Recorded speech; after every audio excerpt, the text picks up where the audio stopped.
So I put up video number 9, and then my equipment broke down, and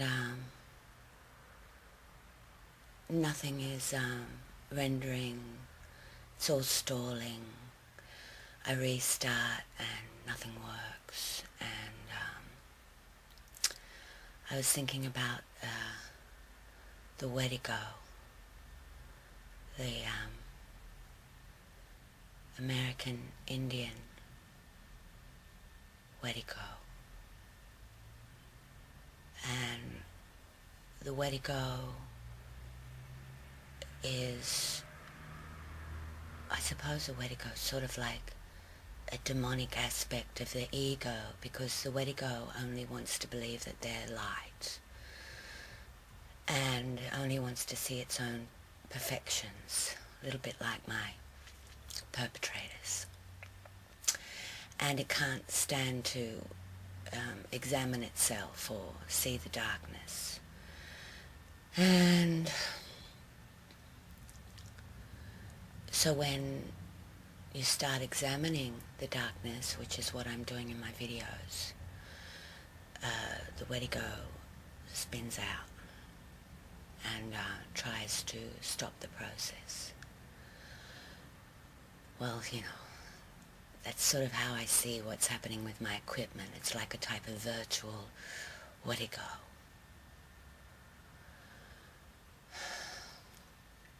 There are really no rewards for personal truth. The only reward is that you get to know yourself a little better before you die, and you understand where you came from and what it all means.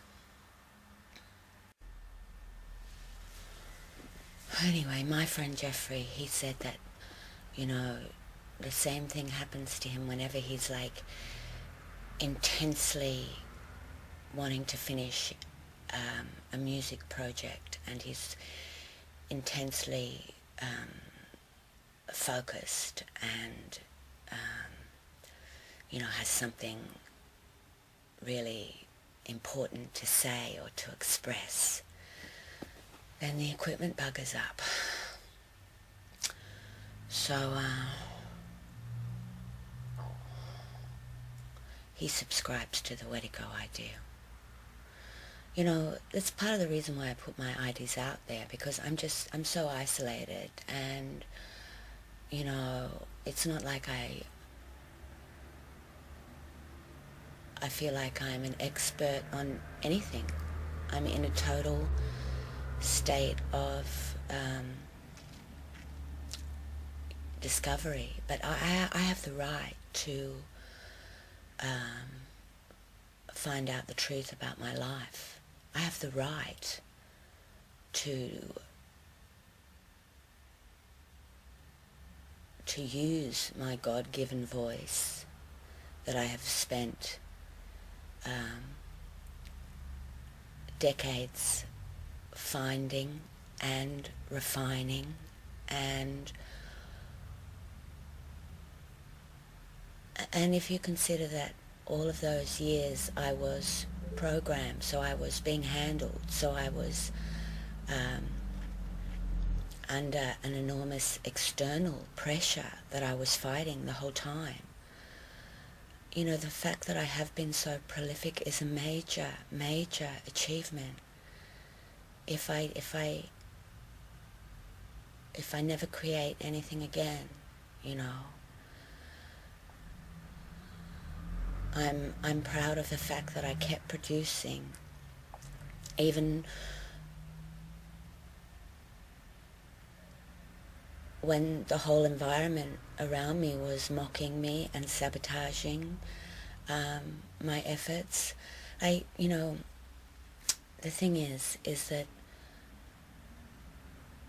there's the macro and the micro of this program, and what I've been demonstrating in these videos up until now is the the micro of it, how the gang stalking, how the street theatre happens in real life, on the ground, and how they signal each other, how they work in together, how they pass me around, how they mock me. And I think that it's, and you've got to remember that these are the same people who keep telling me that I'm crazy and trying to reinforce the idea that I don't know reality, that I don't know what's happening. And at a time that was true, when I was under extreme handling and being sort of gaslit and coerced and sabotaged every minute. I was pretty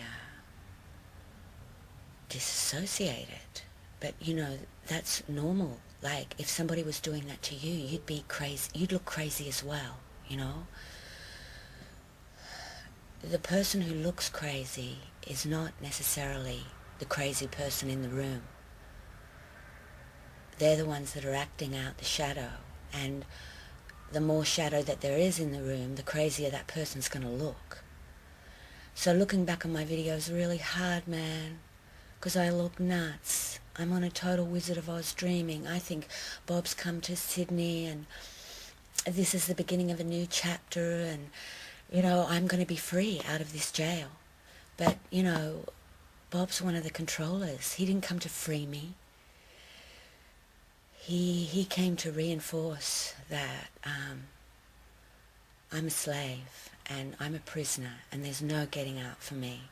And he used sex, but worse than sex, because if it was just sex, I'd sort of think, well, really, lay down with dogs, wake up with fleas. That's the territory. He sort of tells you who he is on that level. But he didn't just use sex. He used love. And he used the love poetry. But what he did on stage was nothing compared to what he did off stage, or what he said off stage, or how he used love to sort of hook me, or the promise of love to hook me. And he also used my ancestral wedding trauma, which has been used in my programming the whole way along, by using the word wife. Like whenever, and I know this is hearsay, but I think that if, I say this because if you put this in the context of all of that wedding street theatre, in the poetry when he refers to me as wed and unwed, and that's because wedding is really part of my trauma. It's how they got to me, how they were actually able to program me primarily was through the honey trap, the French husband.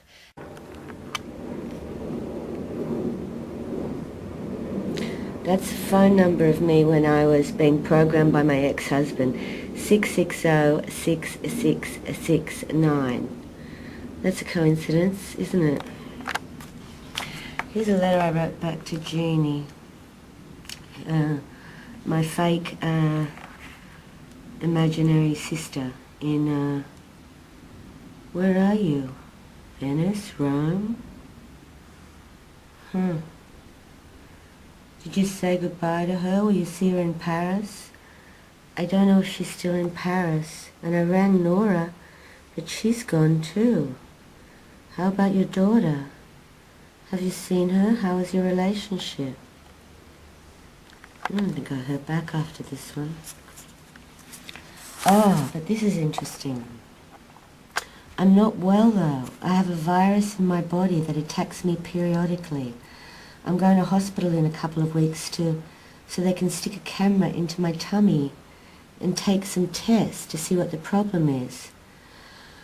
I've had this on and off over 12 months since I married the Frenchman, and it's really starting to depress me. It steals my life energy. I hope they can find some answers for me.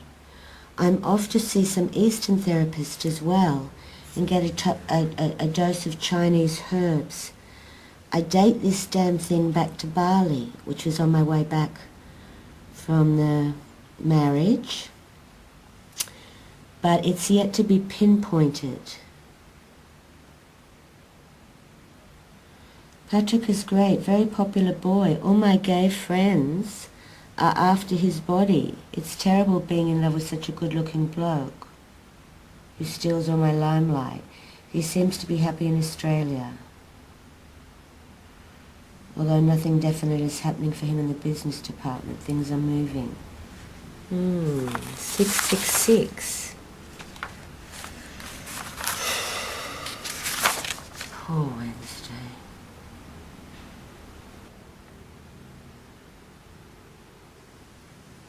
And then Mr. Manhattan, you know, the New York fiancé.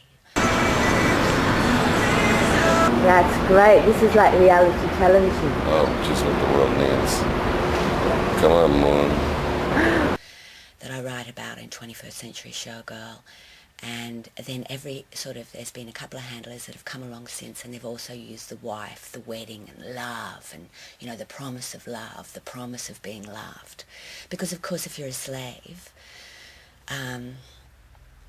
you know, any man who comes into your realm is, you know, if he's not part of the network, he'll be frightened away. So, you know, they know that there is no love for you, that's all sort of illusion. So that's part of the joke. And behind the scenes, whenever Bob wanted to put me into a triggered state, he would say, "I love you." And the only other person I said that to was my wife. And he said that statement, that sentence. He even said that on the phone when he wanted to get his last night with me before he went back to New York after he'd finished his trip around Australia. He said it again, "I love you." And the only other person that I said that to was my wife. And honestly, I just went straight into that zone.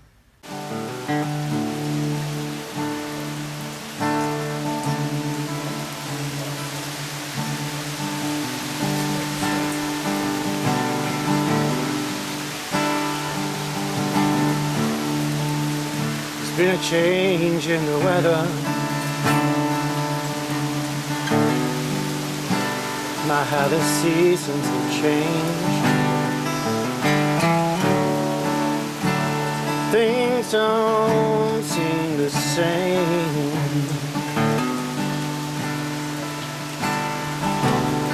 Something or other again. You seem to have moved on with elegance and grace. Me, I'm just holding on. It's a day by day. I sat down to write you a letter. I had so many words to say. But each time I put my pen to paper, I had only 3 words to say, and they were, I love you.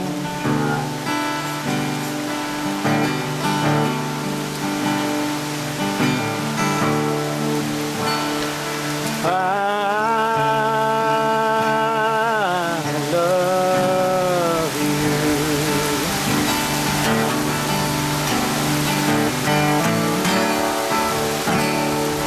I love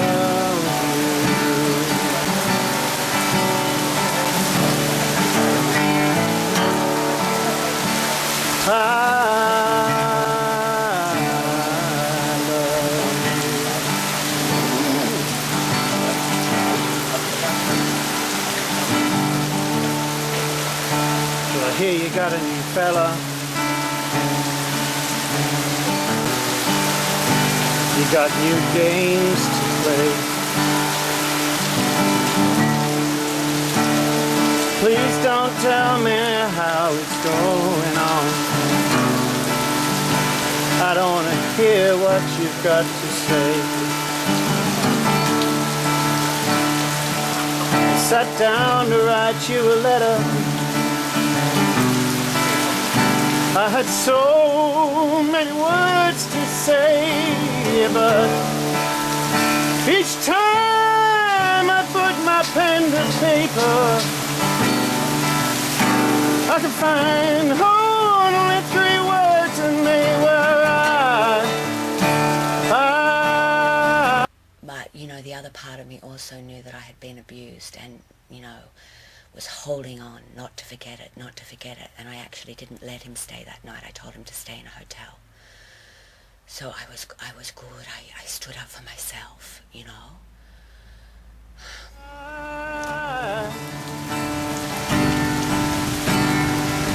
Love you, they were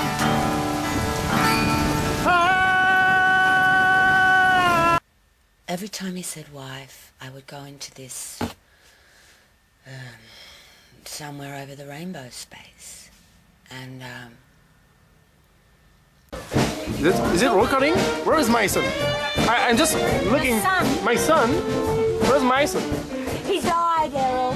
When? He died in the Vietnam War. How is what? Which war? Vietnam, Errol. We made a war against Vietnamese? Yes, darling. My And it spawned a whole liberation movement. You have missed a lot, Errol. A lot has happened in your absence. And we've missed you, Errol. My son. We've missed you. We haven't had a good fuck since you passed. We're so happy to see you. And that really, you know, even when I told him not to come and not to stay with me, I was still floating in that love space. You know, it's hard to describe the sensation, but it was, I mean, it felt almost like I was drugged, to be honest. I felt as though I'd been fucked by a cricket bat, excuse the French, when he actually hadn't entered me. And so that was a worry. I know I'm doing the Princess Diana School of Disclosure here, but, you know, she knew life was short too. So that's what you do when you know that they don't actually want you around anymore. So you might as well just speak your truth while you still can, you know, seize the day. Anyway, wife, back to wife. So, yeah, I was in this sexed up state, you know, which makes it, you know, that, I mean, whether that was the mind control or whether there was something, I don't know, because it continued actually for a week after he left, but then the other local gang stalkers invited me to a party. I love you.